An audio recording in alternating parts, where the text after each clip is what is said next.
Assalamu alaikum viewers, welcome back to my YouTube channel. Today I will discuss the Diagezik P tablet. आज मैं आपको Diagezik P tablet के बारे में review दूंगी कि बेसिकली ये मेडिसन क्या है और कौन से ऐसे मरीज़ हैं जिनके लिए ये बेस्ट है, किस कंडीशन में यूज़ की जाती है, यूजेस और साइड इफ़ेक्ट्स की बात होगी। लेकिन उससे पहले तमाम अफराद जो हमारे चैनल पे न्यू हैं, सबसे गुजारिश है वीडियो को लाइक करें, शेयर करें, सब्सक्राइब करें, बेल के आइकन पे क्लिक करें ताकि हर नई आने वाली वीडियो का नोटिफिकेशन आपको मिले।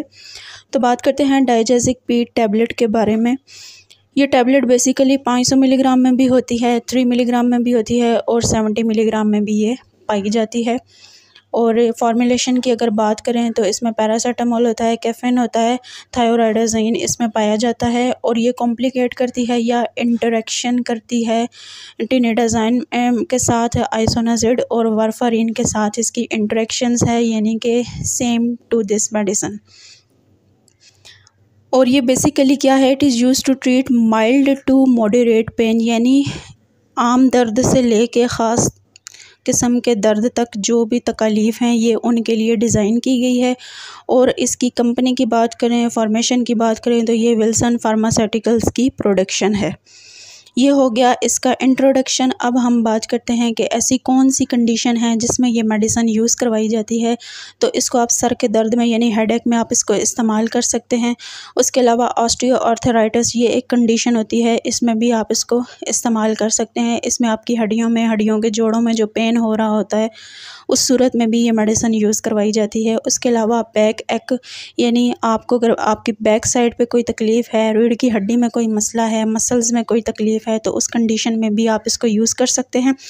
दांत का दर्द है यानी टूथ एक है, तब भी आप इसको इस्तेमाल कर सकते हैं। उसके अलावा अगर pen associated with cold and flu, यानी अगर आपको सर्दी की वजह से या नज़ला ज़ुकाम की वजह से जो है वो दर्द है आपके जिस्म में, तो तब भी आप इसको यूज़ कर सकते हैं। फ़ीवर में आप इसको यूज़ कर सकते हैं, यानी कि बुखार में।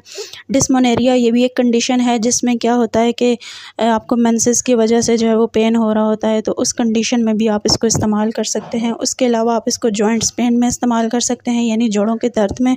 ये थे इस मेडिसिन के यूजेस, क्या है, ऐसी कौन कौन सी कंडीशन है जिसमें ये इस्तेमाल की जाती है। अब हम बात करते हैं कि ऐसी कौन सी कंडीशन है जिसमें ये इस्तेमाल में नहीं लाई जाती। इसमें प्रेगनेंसी है, ठीक है, आमला खातून इसको इस्तेमाल नहीं कर सकती, वो अपने जो है वो हेल्थ केयर से कंसल्ट कर लें पहले। इसी तरह ब्रेस्ट फीडिंग, जो दूध पिलाने वाली माएँ हैं, वो भी कंसल्ट कर लें। उसके अलावा अगर किसी को एलर्जी है, तो हाइपर सेंसिटिव है कोई, तो वो भी जो है वो इसको यूज़ से पहले लाजमन जो है वो अपने फिजिशियन से मशवरा कर ले। प्रोलॉन्ग्ड इसका यूज़ ना करें, यानी कि ज़्यादा अरसे तक आप इसका यूज़ ना करें। जब तक आपको तकलीफ़ है तो आप इसको इस्तेमाल कर सकते हैं। उसके अलावा विदाउट तकलीफ़ जो है वो आपने इसको इस्तेमाल नहीं करना। ये थे इसके नॉट यूज़ जिसमें इसका इस्तेमाल मना किया गया है। उसके अलावा अब हम बात करते हैं साइड इफ़ेक्ट्स की। तो इसके साइड इफ़ेक्ट्स में जो है वो स्टमक अपसेट देखा गया है, डायरिया है, लॉस ऑफ एपेटाइट है, यानी कि आपको भूख में कमी हो जाती है, डायरिया हो सकता है, आपका मैदा ख़राब हो सकता है, आपको उल्टी और मतली की कंडीशन हो सकती है, कब्ज़ हो सकती है, आपको गनुदगी हो सकती है, आपको चक्कर आ सकते हैं, आपको एब्डोमिनल पेन हो सकता है।